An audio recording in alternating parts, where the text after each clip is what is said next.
সৃষ্টি প্ৰভাত নামৰ স্বেচ্ছাসেৱী সংগঠনৰ উদ্যোগত মঙলবাৰে জুৰিপাৰ 6 মাইল গুৱাহাটীস্থিত সৃষ্টি প্ৰভাতৰ কাৰ্যালয়ত এখন বিশেষ সভা অনুষ্ঠিত কৰা হয়।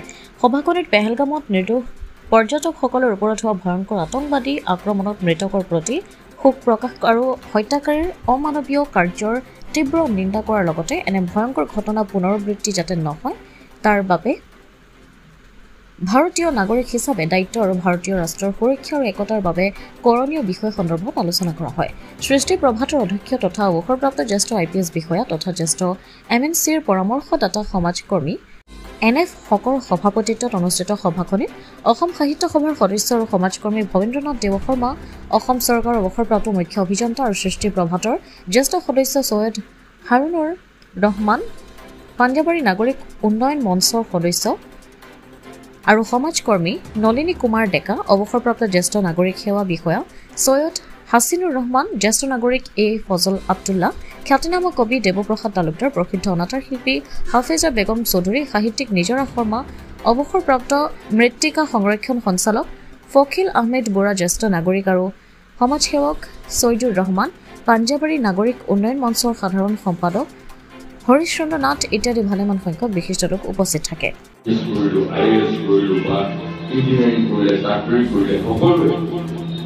কন্ট্ৰিবিউট কৰিছে দেশখনক ষ্ট্ৰং কৰিব।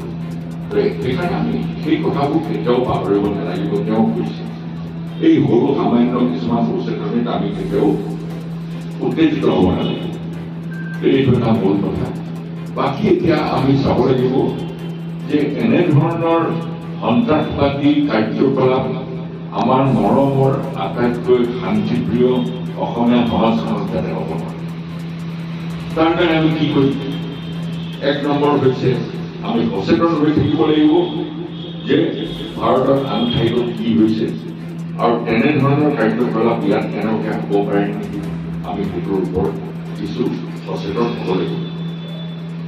ইয়াতে এতিয়া এটা কথা যে কোনোবা সন্ত্ৰাসবাদী আহি পেলাই যদি আমাৰ সমাজত ভেকচন কৰি লুকাই আছে, বেলেগ কিবা ভাও লৈ বা বেলেগ কিবা ভাও লৈ আমাৰ সহানুভূতি আদায় কৰি তেওঁলোকে যদি নিজৰ কাৰ্যকলাপ কিছুমান মনে মনে কৰি আছে,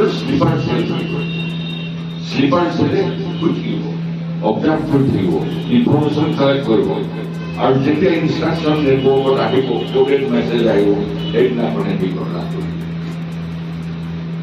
আমি চাব লাগিব যে অস্বাভাৱিক বা সন্দেহজনক ব্যক্তি আমাৰ সমাজত কেনেবাকৈ আহি আমাক কিবা বেলেগ ধৰণৰ প্ৰলোভন দেখাই পেলাই কিছুমান কাম কাজ কৰি আমাৰ ইয়াত আশ্ৰয় লৈ আহিছে বা কিছু ফাণ্ড উঠাবলৈ আহিছে, কেতিয়াবা ফাণ্ডো উঠাব ক'ব যে মই শিক্ষাৰ কাৰণে এইবিলাক উঠাইছোঁ, এনেকুৱা গৰীব ল'ৰা ছোৱালী ইত্যাদি এইবিলাকৰ কাৰণে, কিন্তু সেই ফাণ্ড গৈ পেলাই আকৌ ভোট গৈ পেলাই ব্যৱহাৰ কৰিব, সেইটো আমি ক'ব নোৱাৰোঁ।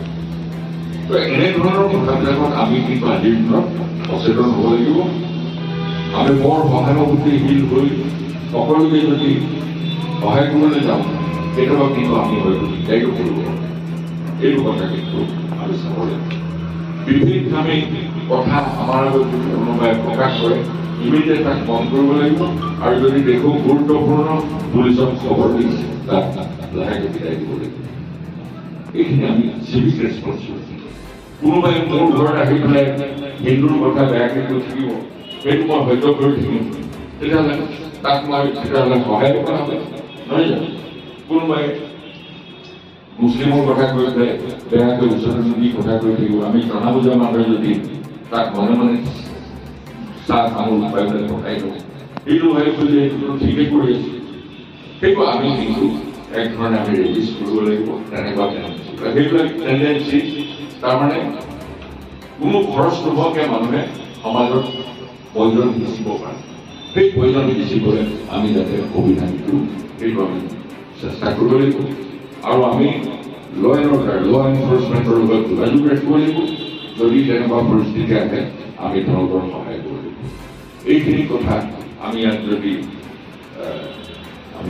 ফল' কৰোঁ, মই ভাবোঁ তেতিয়াহ'লে সহজে ইয়াত কোনো কৰিব নোৱাৰে আৰু কোনো আমাৰ ব্যক্তিয়ে সমাজত ভয়ত থাকিব নালাগে চিন্তা কৰিব নালাগে যিহেতুকে আমি সমাজখন একত্ৰিত আমি সমাজ সচেতন আমি অকৰা হৈ পেলাই কাকো আমি কাকো প্ৰশ্ৰয় নিদিওঁ আৰু আমি সদায় এনেধৰণৰ কথাবিলাক চিন্তা কৰি আৰু চৰকাৰৰ মানুহ সদায় সহায় এইখিনিকে মই কৈ আপোনালোকক অনুৰোধ কৰিছোঁ আহ্বান জনাইছোঁ যাতে আপোনালোকৰ সমাজত যিসকল ব্যক্তি বা ল'ৰা ছোৱালী উঠি অহা তেওঁলোকৰ আপোনালোকে প্ৰভাৱ কৰিব পাৰে বা ক'ব পাৰে এই কথাবোৰ বুজাই দিয়া উচিত যাতে আমি সকলোৱে শান্তিত থাকিব পাৰোঁ প্ৰগতিশীল সমাজ এখন যাতে আমাৰ ৰাজ্যে ইয়াকে কৈ বক্তব্য সামৰিছোঁ ধন্যবাদ ব্যুৰ' ৰিপৰ্ট অমৃত নিউজ 24/7 অমৃত প্ৰবাহ অসমীয়া সাপ্তাহিক কাকতৰ ডিজিটেল সংস্কৰণ অমৃত নিউজ সত্যৰ সন্ধানত অমৃত নিউজ